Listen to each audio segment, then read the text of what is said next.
Halo semuanya, kita lanjut lagi ya. Untuk kali ini kita akan bahas soal hidrolisis, masih soal hidrolisis ya. Walaupun sebelumnya nih udah banyak soal yang udah kita kerjakan, tapi saya nggak bosan-bosan nih buat soal supaya teman-teman semuanya mengetahui tipe-tipe soal hidrolisis itu bagaimana, kayak gitu. Tapi inti dari semuanya sih teman-teman harus tahu konsepnya ya, karena bagaimanapun soalnya nanti tipenya, kalau teman-teman udah mengetahui konsepnya, dengan sendirinya teman-teman pasti bisa jawab soalnya. Oke, kita mulai aja nih soal nomor 1 ya. Sifat yang tidak ditunjukkan oleh larutan garam yang tersusun dari asam lemah dan basa lemah. Oke, jadi di sini yang diminta itu adalah yang tidak ya. Oke, bagaimana sifatnya kalau garam itu tersusun dari asam lemah dan basa lemah? Oke, kita cek. Kalau dia asam lemah dan basa lemah, dia mengalami hidrolisis total. Ini betul, ya kan? Teman-teman harus ingat ini. Oke, kita buat note-nya dulu. Yang pertama, jadi ion, oke, yang bisa mengalami hidrolisis, mengalami hidrolisis itu yang berasal dari asam dan basa lemah. Dan basa lemah ya. Jadi di sini dia disebutin dua-duanya adalah asam lemah dan basa lemah, berarti asam lemahnya bisa mengalami hidrolisis, basa lemahnya juga iya. Jadi kalau kedua-duanya bisa mengalami hidrolisis, itu namanya hidrolisis total. pH tidak berpengaruh, pH tidak terpengaruh konsentrasi garam. Ini benar. Ini benar. Kenapa? Nih, teman-teman harus tahu.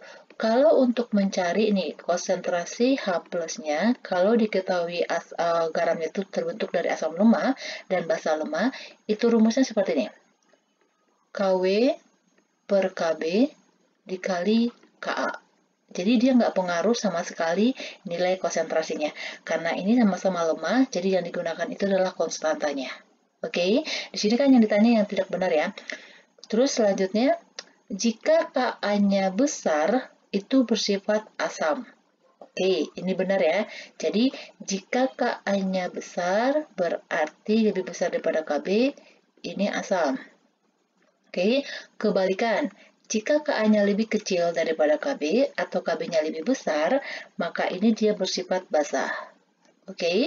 Terus, pH bersifat basah jika Ka lebih besar dari Kb. Jelas salah ya kan? Namanya juga Ka-nya lebih besar daripada Kb, berarti pH-nya asam dong, ya kan? Berarti pH-nya itu di sekitaran 0 sampai lebih kurang dari 7, kayak gitu. Terus, berarti nanti yang salah yang D ya. Bersifat netral. Ini satu lagi tambahan note-nya.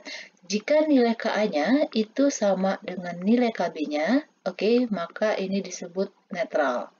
Jadi pH-nya itu nanti 7. Gitu. Bisa ya? Jadi jawabnya adalah yang D. Lanjut lagi. Derajat keasaman dari 500 mili. Derajat keasaman ya. Dari 500 mili amonium sulfat 0,01 molar saat Kb-nya di sini diketahui 8 kali 10 pangkat min 6. Di sini yang ditanya derajat keasaman ini itu adalah pH ya. pH yang ditanya di sini amonium sulfat. Amonium sulfat ini adalah garam. Kita lihat ya, dia garamnya bersifat asam. Apa? Ini kan dia terbentuk dari NH3, ini basa lemah, dan H2SO4, ini asam kuat. Berarti yang menangnya yang kuat dong, berarti ini garam yang bersifat asam. Berarti nanti rumus yang kita pakai itu adalah cari H+, ya kan? Karena garamnya bersifat asam. Berarti rumusnya akar dari Kw per pintar Kb, karena kan di sini yang lemahnya itu adalah yang basah dikali konsentrasi garam. Dan teman-teman harus perlu ingat satu lagi, nanti ini konsentrasi garamnya yang dipakai yang ini ya, yang dari yang lemahnya ya. Jadi misalnya gini, ini kan NH4 2 kali SO4, ini kita ionin, ya kan, menjadi ini dikali 2 ke depan. 2 NH4 plus, ditambah SO4 gitu. Jadi nanti konsentrasinya itu dikali 2. Kenapa ini yang kita pakai? Karena ini kan yang lemah nih. Yang lemah itu yang bisa mengalami hidrolisis. Ini kan berasal dari asam kuat. Jadi dia nggak mengalami hidrolisis. Jadi konsentrasi yang kita pakai adalah konsentrasi yang ini. Oke, contohnya ya. Sekarang kita cari dulu nih. Oh nih, ini kita tahu ya. Konsentrasinya 0,01 nih. Ini kan konsentrasinya 0,01. Berarti berapa konsentrasinya ini? Kita menggunakan perbandingan koefisien. Untuk ini kan satu ya, untuk satu koefisiennya nilainya 0,01. Berarti untuk dua, berarti dikali dong, ya kan? Atau pakai perbandingan koefisien juga bisa. Ini kan yang ditanya, N4 yang ditanya. Berarti koefisien yang ditanya per koefisien yang diketahui, carinya ya, nih. Koefisien yang ditanya per koefisien yang diketahui dikali, karena ini kita berhubungan dengan konsentrasi, berarti konsentrasi yang diketahui. Kayak gitu. Berarti kan yang ditanya adalah tadi N4 ya, berarti 2. Koefisien yang diketahui kemolarannya adalah amonium sulfat, berarti per 1 kemolarannya 0,01. Oke, jadi konsentrasi yang dipakai itu adalah 0,02 molar. Kalau teman-teman menggunakan 0,01 molar itu salah. Oke, karena 0,01 molar ini adalah milik senyawanya ini. Ini adalah hidrolisis garam, berarti kita lihat dulu ion mana yang mengalami hidrolisis. Ingat notnya, yang mengalami hidrolisis adalah ion yang berasal ion yang berasal dari senyawanya itu pembentuknya adalah yang lemah, ya kan? NH14 ini berasal dari NH3, kayak gitu. Oke, jadi nanti konsentrasinya di sini garamnya dikali ya. Makanya ini berarti akar Kw-nya berapa? Kw itu ketetapan ya, berarti itu 10 pangkat min 14 per Kb-nya di sini 8. 8 dikali 10 pangkat min 6 dikali konsentrasi garamnya, ini kita jadikan bilang berpangkat aja ya. Berarti ini 2, 2 dikali 10 pangkat min 5. Oke. Oke, pangkat min 5 jauh banget ya. Pangkat min 2, 2 pangkat min 2. Berarti ini 2 dikali 10 pangkat min 2. Oke. Kita hitung akarnya dulu ya. Ini kan kalau pangkat, kalau misalnya dikali, berarti ditambahin ya. Berarti 10 pangkat min 14 dikali 10 pangkat min 2, berarti 10 pangkat min 16. Kalau pangkat kan kalau dibagi jadi dikurang ya. Berarti 10 pangkat min 16 dikurang 10 pangkat min 6, berarti dia jadinya pangkat 10. Oke, pangkatnya ya. Sekarang kita hitungin ya. Ini kan 1 nih di sini. Nah, kalau ini kita sederhanakan bisa ini 2, habis ya, karena sama-sama dibagi 2, ini 4. Oke, 1/4 itu 0,25 ya. Ya kan? 1/4 itu adalah 2,5. 0,25. Nih, 0,25. Oke, supaya lebih gampang, ini kalau misalnya kita akarin juga bisa ya, karena kan 0,25 diakarin itu kan sama dengan 0,5 ya. Ya kan? 0,5 dikali 10 pangkat, kalau diakarin ini kan akar 2 nih, berarti dibagi. Jadi 10 dibagi 2 itu berarti min 5. Oke, supaya lebih gampang, ini kita jadikan 5 aja ya. Ini kan kalau digeser ke sini ke belakang, berarti minnya nambah. Berarti ini 5 dikali 10 pangkat min 6. Oke, ini H plusnya. Berarti sekarang kita cari pH. pH itu kan sama dengan min log konsentrasi H plus, ya kan? Berarti pH-nya sama dengan min log OH minnya berapa? OH min H plusnya adalah ini. 5 dikali 10 pangkat min 6. Ingat ya, ini di dalam kurung. Berarti minus ketemu minus itu positif, jadinya 6. Min log dikali 5 itu min log 5. Oke, berarti jawabnya ada nggak? Jawabnya adalah yang C. Oke, gampang ya. Nih, teman-teman jangan sampai lupa konsepnya. Konsepnya itu ya adalah ion yang mengalami hidrolisis. Oke, berarti konsentrasi yang digunakan adalah konsentrasi ion yang bisa mengalami hidrolisis. Oke, jadi ingat nih yang dipakai di sini yang 0,02 ya, yang punya amonium yang bisa mengalami hidrolisis. Jadi kalau teman-teman menggunakan 0,01 itu salah, karena ini masih dalam bentuk garamnya. Jadi kita lihat dulu yang mengalami hidrolisis itu yang mana, kayak gitu. Oke, lanjut lagi. Sebanyak 500 ml larutan CH3COOH atau asam cuka 0,2 molar, diketahui nilai Ka-nya, ditambahkan 4 gram natrium hidroksida sehingga menunjukkan perubahan. Oke, di sini ditanya perubahan pH-nya dari berapa ke berapa. Berarti kan awalnya larutannya adalah asam cuka, ya kan? Kita selesaikan dulu nih sampai di sini. Berarti itu adalah awalnya. CH3COOH atau asam cuka, ya, ini apa? Pintar. Ini adalah asam lemah. Oke, kalau di asam lemah, berarti yang kita cari adalah konsentrasi H plusnya. Ya kan? Teman-teman ingat, kalau dia asam lemah, dia memiliki, atau basa lemah, dia memiliki nilai konstanta. Oke, ini berarti dikali kemolarannya. Di sini konstantanya diketahui 2 kali 10 pangkat min 5. Oke, kemolarannya 0,2. Kita jadikan bilangan berpangkat aja. 2 dikali 10 pangkat min 1. Oke, ini kita akarin. 2 dikali 2 itu kan 4. Dikali min 5 dikali min 1 berarti 10 pangkat min 6. Ini diakarin berapa? Berarti ini kan akar 4 itu kan 2 ya. 10 pangkat min 6 dibagi 2 itu 10 pangkat min 3. Oke, dapat konsentrasi H plusnya, berarti kita bisa cari pH. Berarti min log konsentrasi H plus. Oke, kita lanjut ke sini. Berarti nilainya konsentrasi H plusnya kita ganti ya. Nih, 2 dikali 10 pangkat min 3. Setelah itu, baru kita hitung. Min ketemu dengan min jadi plus, berarti ini 3. Min log dikali 2 berarti min log 2. Oke, nah ini mau udah ketemu langsung. Jawabannya nih langsung ya dari katanya ini udah dapatnya langsung. Yang D, ya kan? Tapi kita buktikan dulu, benar nggak nanti setelah ditambah NaOH pH-nya jadi 9. Oke, ini kan asam, ini basah. Berarti kalau ada asam dan basah, kita harus reaksikan. Kayak gitu. Berarti kita buat reaksinya dulu. CH3COOH ini ditambah dengan NaOH. Oke, hasilnya apa? Oke, pintar. CH3COONA plus H2O. Gitu ya. Oke, kalau teman-teman masih ragu, ini diionin aja dulu. Ini kan menjadi CH3COO-, ya kan? Dan H+. Terus ini kalau diionin jadi Na+, dan OH-. Nih, plusnya, minnya ini ketemu dengan plusnya ini. Jadi dia ganti pasangan, kayak gitu. Makanya terbentuk CH3COONA. Oke, kita buat mol mula-mula, mol bereaksi, dan mol sisa. Sekarang kita mau cari molnya dulu.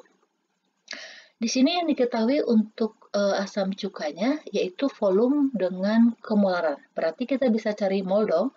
Oke, kalau ada kemolaran, ada volume, berarti ingat nih rumusnya ini.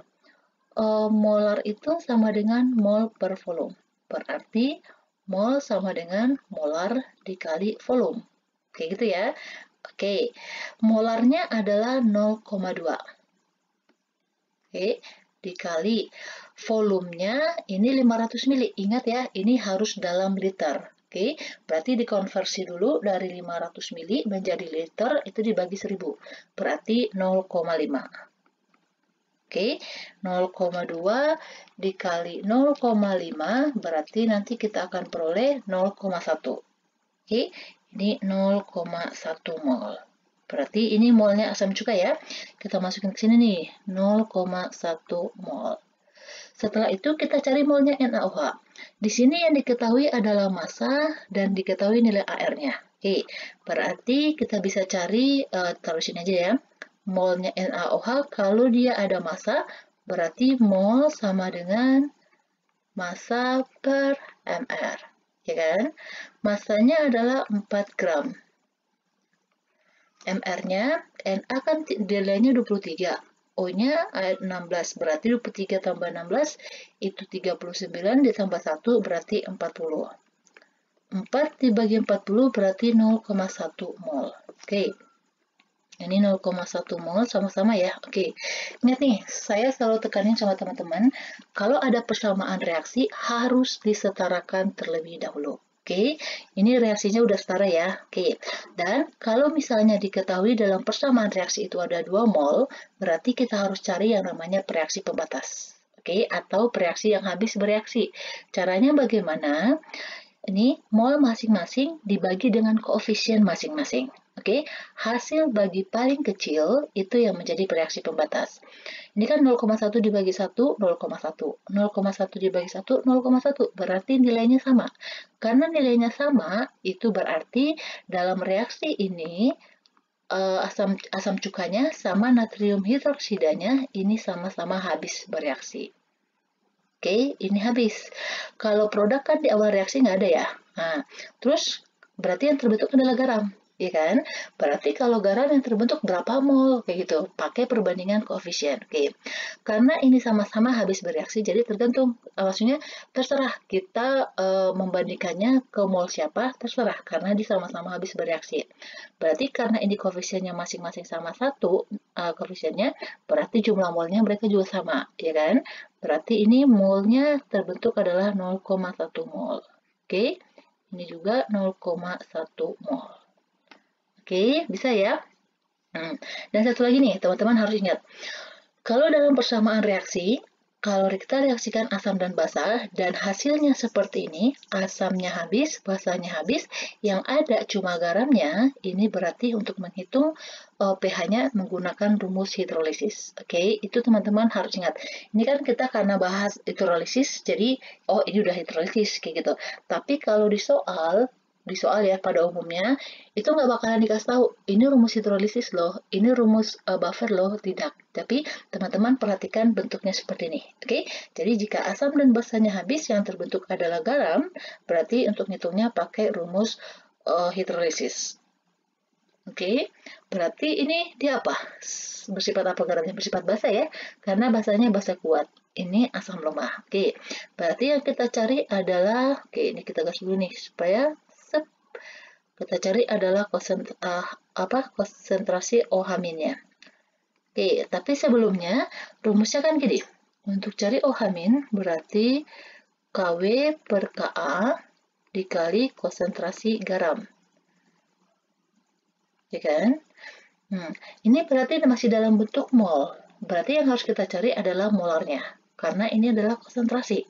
Kalau molar kan sama dengan mol per volume. Molnya adalah 0,1 mol. Volumenya adalah volume yang ini, 500. Oke, berarti 0,5 liter. Ingat ya, harus dalam satuan liter. Berarti 0,1 dibagi 0,5, berarti 0,2 ya, kebalikan dari ini tadi. Itu 0,2 molar. Oke, ingat yang dipakai adalah yang ion yang mengalami hidrolisis. Yang 0,02 molar ini adalah konsentrasinya ini. Oke, ingat kalau misalnya CH3COONA itu diuraikan. Kita buat di mana ya? Oke, di sini aja deh. Ini kan kalau diuraikan menjadi CH3COO- ditambah Na+. Ingat, yang bisa mengalami hidrolisis adalah ion yang berasal dari asam atau basa lemah. Ini kan berarti dari asam lemah dong, berarti ini yang bisa mengalami hidrolisis. Sedangkan Na+ itu berasal dari basa kuat, jadi dia nggak mengalami hidrolisis. Oke, jadi ini koefisiennya sama, makanya kemolarannya juga sama, sama-sama 0,2. Oke, baru kita masukin ke soal ke rumusnya. KW itu nilainya 10 pangkat min 14. Di sini KB-nya, KA-nya berapa? 2 kali 10 pangkat min 5. Oke, nilai konsentrasi garamnya, ini kita jadi ngambil berpangkat aja ya. 2 dikali 10 pangkat min 1. Oke, 2 coret habis. 10 pangkat min 14 dikali 10 pangkat min 1 berarti 10 pangkat min 15 ya. Dibagi 10 pangkat min 5 berarti 10 pangkat min 10. Oke, akar 10 pangkat min 10 itu sama dengan 10 pangkat min 5. Oke, berarti kita cari POH. POH berarti sama dengan min log konsentrasi OH min, berarti ini sama dengan min log 5, soal 5, 1. 1 dikali 10 min 5, ya kan? Min ketemu dengan min jadi plus 5, min log dikali 1 berarti min log 1. Berarti kalau pH itu berarti 14 dikurang pOH. Oke. Nih, kita di sini aja. 14 dikurang 5 dikurang log 1. 14 dikurang 5 berapa? 9. Min ketemu min jadi plus log 1. Oke, ingat teman-teman, log 1 itu sama dengan 0. Berarti pH-nya sama dengan 9. Berarti kita buktikan jawabnya ini. Oke, kita. Oke, jadi teman-teman harus ingat konsepnya ya. Lanjut lagi. Sebanyak 0,41 gram natrium asetat diketahui mR-nya dan Ka-nya dilarutkan dalam 500 ml. Larutan yang dihasilkan mempunyai pH-nya berapa? Oke, ini cuma nama loh. Teman-teman harus tahu rumus kimianya apa. Nih, rumus kimianya adalah natrium asetat ya. Berarti CH3COONa, natrium asetat. Ini kalau diionin, dia menjadi CH3COO- ditambah Na+. Oke, ini berarti dia bersifat basa ya, garamnya.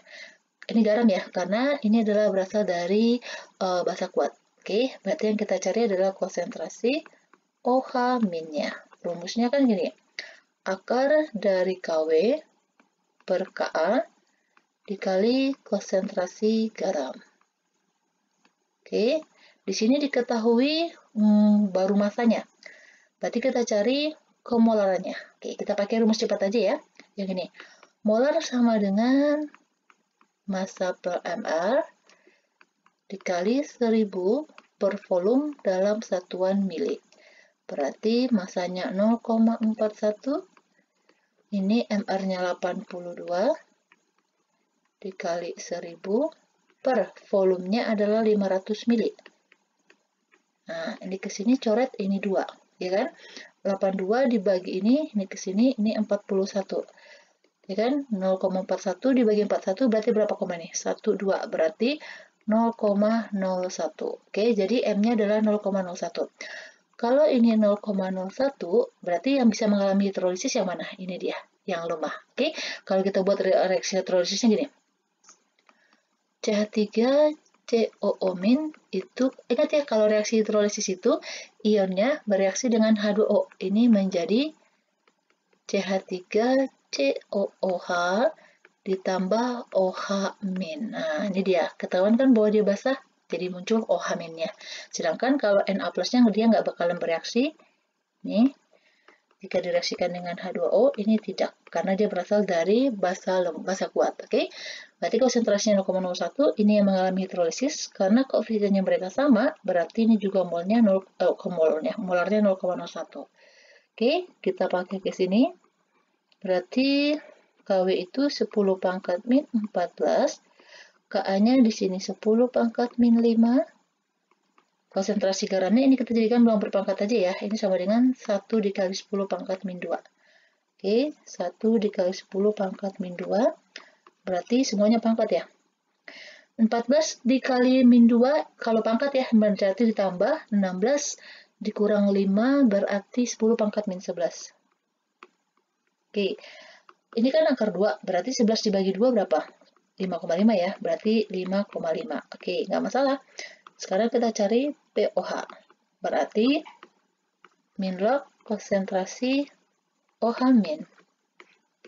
Kita masukin berarti min log 10 pangkat min 5,5. Berarti min 5,5 dikali min 5,5. Berarti pOH-nya sama dengan 5,5. Yang kita cari adalah pH. Ingat, pH itu adalah 14 dikurang pOH. Berarti 14 dikurang 5,5 sama dengan berapa? Nah, pintar, 5,5. 8,5. Oke, ketahuan kan bahwa dia itu garamnya bersifat basah karena dia lebih dari 7. Oke, bisa ya. Next lagi ya. Larutan nitrat, amonium nitrat. Oke, rumus kimianya gimana? Amonium itu kan NH4 ya. Oke, Na4+. NO3, nitrat itu kan NO3, min. Jadi nanti senyawanya adalah NH4NO3. Oke, akan mempunyai sifat apa? Kalau kita lihat ya, ini NH4+ itu terbentuk dari NH3, yaitu basa lemah. NO3 ini terbentuk dari, maksudnya dari ionnya asam nitrat. Ini adalah asam kuat. Oke, kita cari apakah dia terhidrolisis total. Oke, ingat note-nya, yang bisa mengalami hidrolisis adalah ion yang berasal dari asam atau basa lemah. Kalau kita buat hidrolisis ya, ini. Jadi NH4+ itu ketemu dengan H2O. Oke, kalau teman-teman ragu ya, H2O ini kan kalau diionin jadi H+ dengan OH-, ya kan? Plus ketemu dengan min. Makanya akan terbentuk NH4OH ditambah H+. Sedangkan NO3- itu kalau ketemu dengan H2O, ini tidak terhidrolisis, karena ini berasal dari ion asam kuat. Oke, jadi kalau salah satu aja dari ionnya yang mengalami hidrolisis, ini namanya hidrolisis sebagian. Oke, hidrolisis sebagian atau disebut juga namanya hidrolisis parsial. Jadi kalau hidrolisis total itu kalau kedua-duanya bisa mengalami hidrolisis. Oke, berarti ini salah. Terhidrolisis menjadi ini benar. Oke, berarti nanti jawabnya B. Mempunyai pH besar dari 7. Salah ya, karena di sini dia udah jelas dia bersifat asam garamnya. Berarti teman-teman tahu kan pH asam itu kecil dari 7, bukan besar dari 7. Kalau besar dari 7 itu adalah pH-nya basah. Oke, konsentrasinya tidak mempengaruhi pH, ini salah. Karena ini kan rumus apa ya? Garam yang bersifat asam kan? Kalau dia bersifat asam, berarti untuk mencari konsentrasi H+-nya, rumusnya itu adalah Kw per Kb dikali konsentrasi garamnya. Oke, di sini di soalnya di rumusnya udah jelas-jelas di sini diketahui konsentrasi garam. Berarti berpengaruh dong. Misal nih, ini 0,1 dengan 0,2 itu berpengaruh. Oke, makanya ini salah.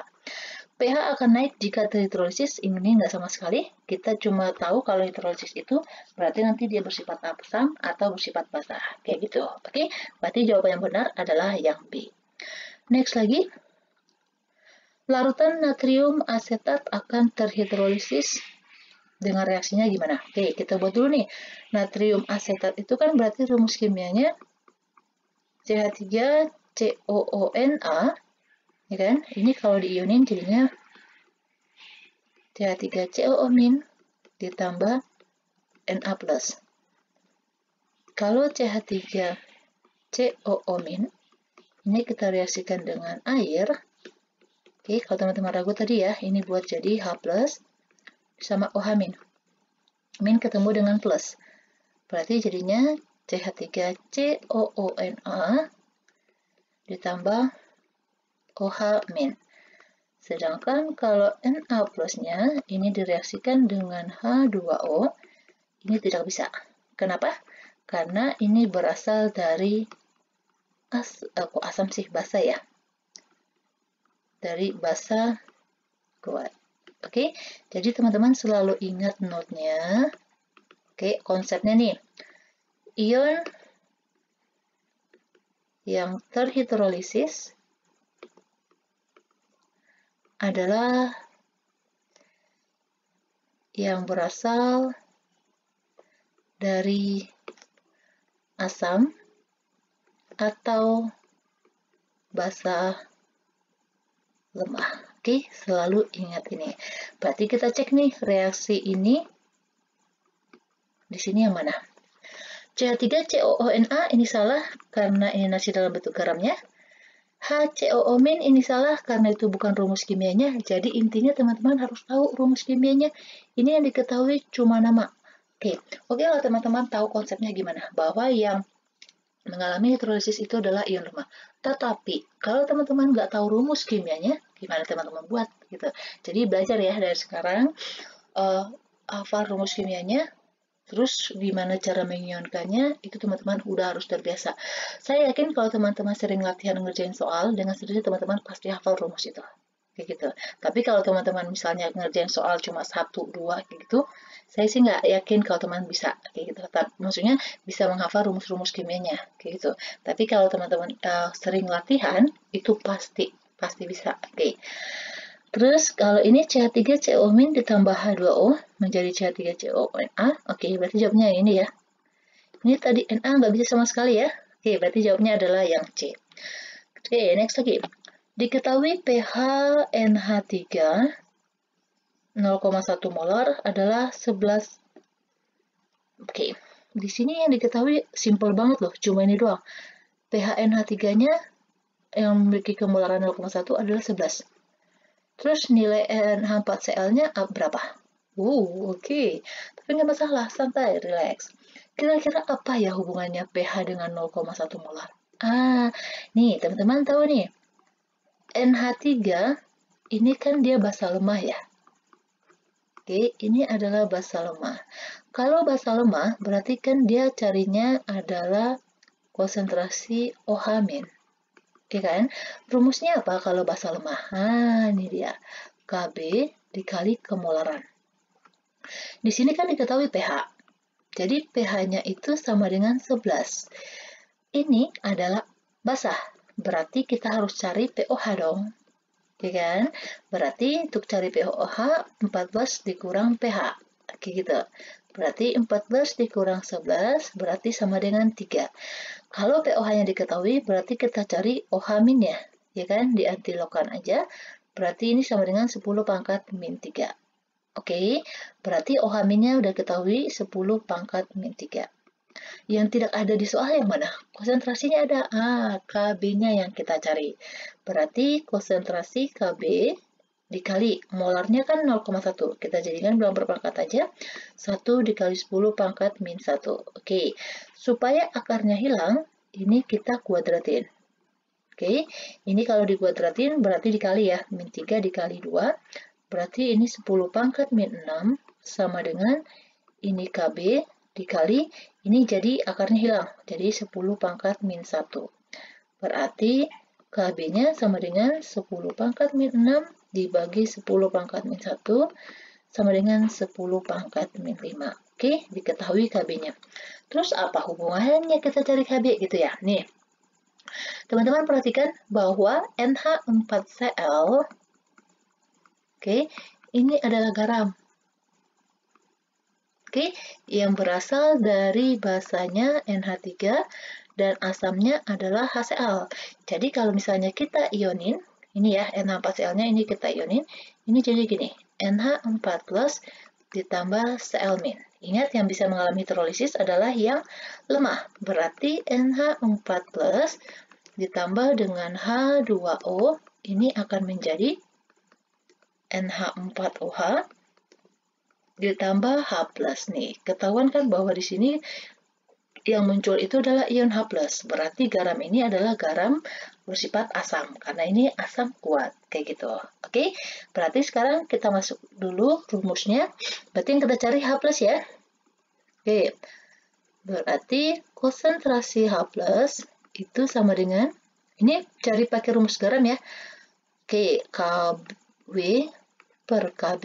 Nah, di sini guna Kb-nya. Oke, dikali konsentrasi garam. Kita udah memiliki konsentrasi garam belum? Sudah nih, 0,1. Jadi kita cuma tinggal ngitung pH-nya aja. Kw itu teman-teman ingat selalu ya, dia nilainya 10 pangkat min 14. Terkadang di soal dia nggak kasih tahu lagi, karena dia udah ketetapan bahwa Kw itu nilainya 10 pangkat min 14. Kayak gitu. 10 Kb-nya tadi 10 pangkat min 5 ya, yang udah kita hitung. Nah, konsentrasi garamnya ini 0,1, berarti 10 pangkat min 1. Berarti sama dengan 10 pangkat min 14 kali 10 pangkat min 1, berarti ditambah 10 pangkat min 15 dikurang 10 pangkat min 5, dibagi ya maksudnya, berarti dikurangin. Berarti ini sama dengan akar 10 pangkat min 10. Akar 10 pangkat min 10 sama dengan 10 pangkat min 5. Oke, dapat H+, berarti bisa cari pH. pH sama dengan min log konsentrasi H plus. Berarti sama dengan min log berapa? Min log dalam kurung ya, 10 pangkat min 5. Berarti ini sama dengan min ketemu dengan min kan jadi plus 5. Ini kan ada 1 nih. Nih, dikurang log 1. Nah, jadi 5 dikurang log 1 itu kan 0. Berarti sama dengan 5. Jadi pH-nya sama dengan 5. Oke, kita ketahuan kan bahwa dia itu adalah asam. Oke, next. Ini soal terakhir. Oke, ini waktunya udah lama ya, tapi nggak apa-apa ya, supaya teman-teman semuanya dengan tipe soalnya ini bisa gitu. Perhatikan tabel hasil uji lakmus. Oke, ini gambar yang garam yang mengalami hidrolisis sesuai dengan uji lakmusnya. Oke, kita lihat dulu.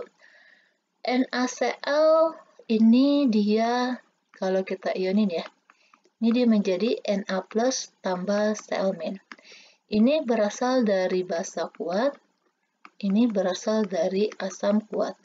Ini berarti tidak terhidrolisis, ini nanti dia netral. Merah menjadi merah, biru sama biru. Oke, ini tetap. Oke, ini bisa. Terus CH3COONA. Ini nanti kalau kita lihat ya, ini berasal dari CH3COOH. Ini kita buat senyawanya aja ya, maksudnya berasalnya dari mana? Ini dari NaOH. Berarti ini dia asam lemah. Ini dia basa kuat. Berarti nanti yang menang, jadi garamnya bersifat basa ya. Kalau dia bersifat basa, berarti dia membirukan lakmus. Merah menjadi biru, biru menjadi biru. Tetap. Oke, berarti ini benar. Kalau yang ketiga, NH4NO3. Ini kalau kita ionin, ini menjadi NH4+, ditambah NO3-. Jadi NH4+-nya ini kalau kita reaksikan dengan air ya, ini dia akan terbentuk, kalau dihidrolisis gitu, Na4OH ditambah H+. Sedangkan kalau NO3-, kalau direaksikan dengan air, ini tidak terhidrolisis, karena dia berasal dari asam kuat. Oke, berarti dia bersifat asam. Kalau dia bersifat asam, berarti memerahkan lakmus. Merah menjadi merah, biru menjadi merah. Berarti ini benar. Kalau NaNO3, oke, ini kalau diionin menjadi Na plus tambah NO3-. Ini dia berasal dari basa kuat, NaOH. Ini berasal dari asam kuat, HNO3. Berarti sama-sama, berarti ini netral. Berarti merah tetap merah, biru menjadi biru. Oke, ini benar. Oh, semuanya bisa benar loh. Terus kalau K3PO4, oke, K3PO4, ini kalau diionin menjadi K plus tambah PO43-. Berarti K direaksikan dengan H2O dihidrolisis K plus ya, ini nggak bisa. Karena ini berasal dari KOH. Sedangkan PO43-nya, ini direaksikan dengan H2O. Ini akan terbentuk H3PO4 plus OH-. Berarti dia bersifat basa. Kalau basa berarti dia membirukan lakmus. Ini benar, ini benar. Wow, garam yang mengalami hidrolisis dan sesuai dengan hasil lakmusnya yang mana? Semuanya benar loh. Oke, berarti jawabnya semua benar. Oke.